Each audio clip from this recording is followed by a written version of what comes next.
Celebrating 10 beautiful years of love.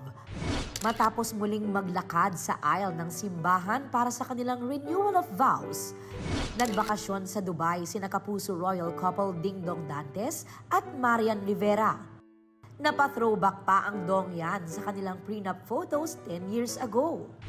At nirecreate ito sa disyerto.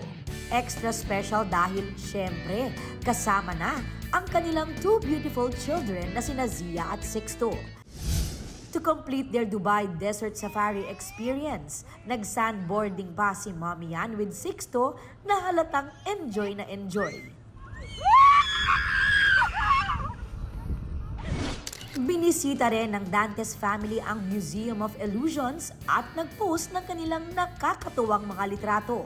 May kuha rin si Ate Z na nakaupo sa giant chair. Si Sixto may kuha naman kasama si Superman at meron din silang picture with Batman. Bukod dyan, may kuha rin si Mommy Yan at Sixto with an owl. Ayon sa post niyan, gumagawa sila ng bagong memories that will last a lifetime.